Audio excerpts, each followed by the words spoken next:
When pollsters pit JD Vance versus Gavin Newsom or even Pete Buttigieg right now, it is an overwhelming majority for JD Vance. I say overwhelming because as of now, I do not think we have a single poll that is coming out that shows JD Vance losing to a Democrat in 2028.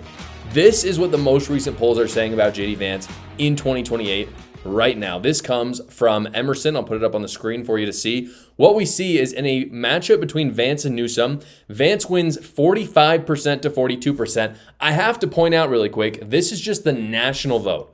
This is just popular vote, which doesn't matter. Obviously, the Electoral College wins. In many cases, and probably in 2028, if a Republican loses by less than 2% of the popular vote, they will still win the presidency. So to have a 3% lead is huge. Versus AOC, he also has a 3% lead. The polling comes out to 44% to 41% for those of you just listening. And then finally, the closest matchup is between Vance and Buttigieg, according to this poll, which is 44% to 43%. So you'll notice at the bottom of that poll, you could see that there was actually about 13% for all the candidates. So it kind of ranged from 13 to 15%, where in the matchup, there was that many people undecided. And that right there, in my opinion, is where the real battle is. Because if you think about it, people who like JD Vance aren't going to just suddenly change their minds and vote for AOC or Pete Buttigieg. It's just not going to happen. I just don't think people are going to be like, I want to suddenly vote for the socialist from New York who's a bartender, or I'm going to vote for this guy who is super flaming gay and likes to pledge allegiance to the trans flag. Yes, that's something that Pete Buttigieg has done. The undecideds, though, might do that, unfortunately. The betting markets, like Polymarket, are also saying similar things to that poll. I like to compare the betting markets and the polls because both are kind of a different take on what's happening in politics right now. What you see, and again, disclaimer for Polymarket. Polymarket is non-United States.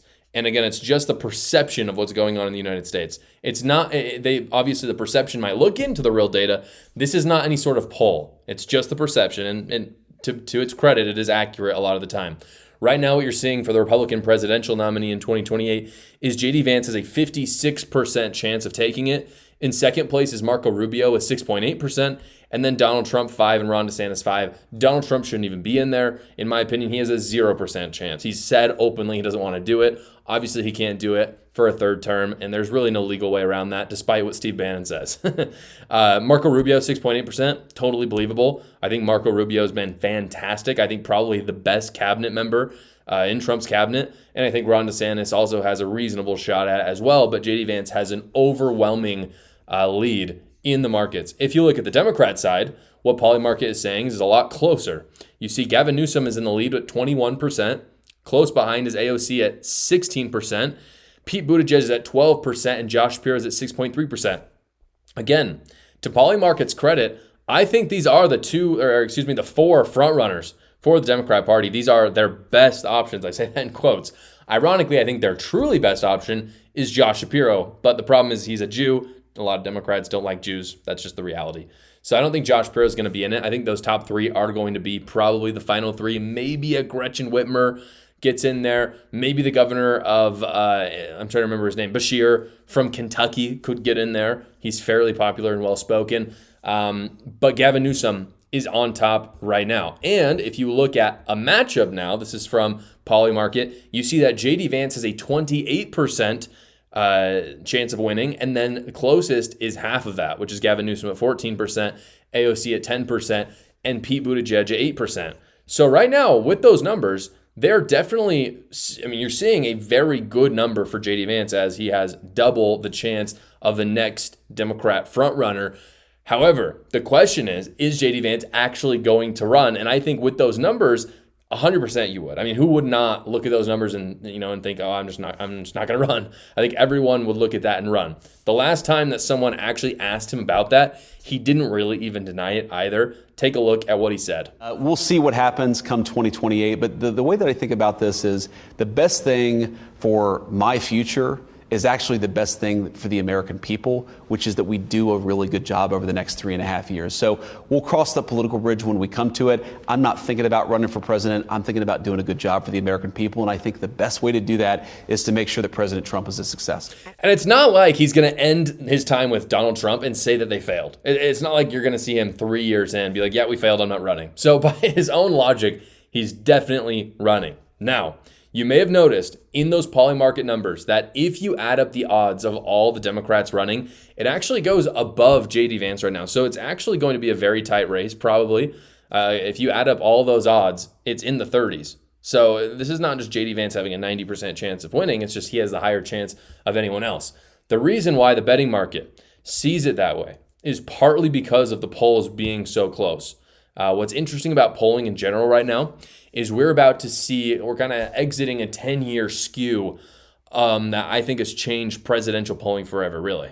Because pollsters, if you look back in the polls between Obama and Mitt Romney and John McCain and Bush and Al Gore and all of these people, the pollsters are quite accurate. It's actually quite close. And I still think the pollsters are more accurate than they get credit for in the races where Donald Trump is participating. However, overall in the last 10 years where Donald Trump has been involved in politics, pollsters really could not get down Donald Trump and his supporters. They just couldn't figure it out because I think he's such a polarizing figure. Pollsters were not getting honest answers from the people that they were talking to, or they weren't able to really find the MAGA voters. The MAGA voters didn't want to talk to pollsters, which makes sense. I mean, most of my audience, myself included, I would consider myself MAGA. If a pollster called me, I would probably talk to them, but I have a feeling that a liberal voting for AOC would be more excited to talk to a pollster than a MAGA voter. That's just a guess. Because of that, what we were seeing is we could generally count on his support being about 5% higher than what it said in the polls. That was especially true for 2024. And when I was looking through my predictions and telling you guys my predictions for 2024, I always put that into account. And what I saw usually was Kamala Harris was up about 2 to 3% in the polls. And I told everyone Donald Trump's going to win and he's even going to take the popular vote. And he did. And it's because of that skew.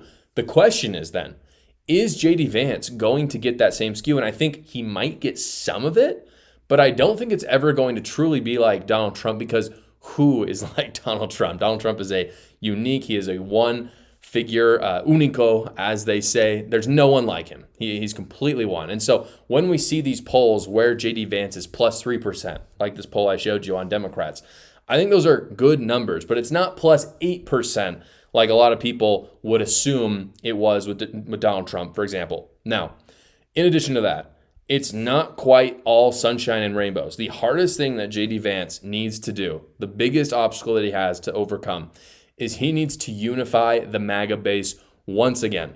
Trump was able to do that. Trump was able to change the party. He was able to take his cadre of supporters and marry them to the old Republican Party, and he was very effective at it.